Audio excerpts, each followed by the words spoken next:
Hello bachcho, let's read the question. The position time graph of a body of mass 2 kg is as shown in figure. What is the impulse on the body at t equals to 4 second? So बच्चों इस question को हम refer कर सकते हैं 11th NCERT part 1 page number 96 पर।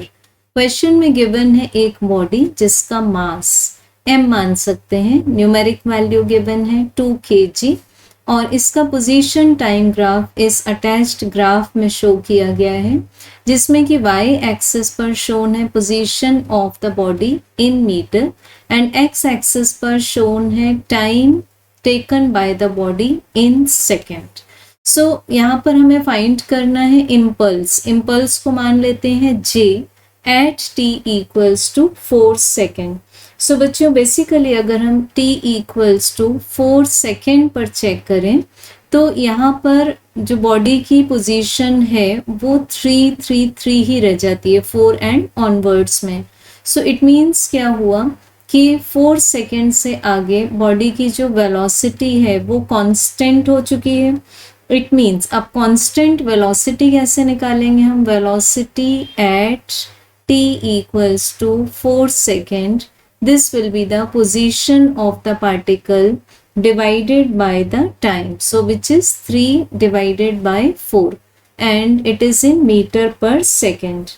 अब after 4 second ये जो बॉडी की पोजीशन है वो कांस्टेंट हो गई। वेलोसिटी कांस्टेंट का मीनिंग क्या है?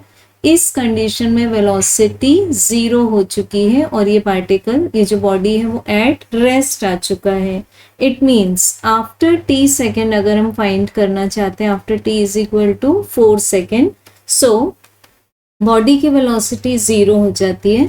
अब हम इम्पल्स को एक्सप्रेस कर सकते हैं, इम्पल्स j को as equal to the change in linear momentum, and the change in linear momentum means mass multiplied by the final velocity minus mass multiplied by the initial velocity, जिसको हम क्या मान रहे हैं? velocity at t equals to 4 second. so यहाँ से हम mass को कॉमन ले लेंगे and inside the bracket v की फाइनल वैल्यू है हमारे पास 4 सेकेंड के बाद में कांस्टेंट, इट मीन्स 0।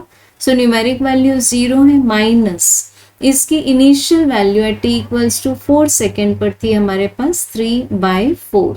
सो अब यहाँ पर m की वैल्यू पुट कर देंगे। So this is 2 kg multiplied by -3/4 means -3 divided by 2 in kg meter per second.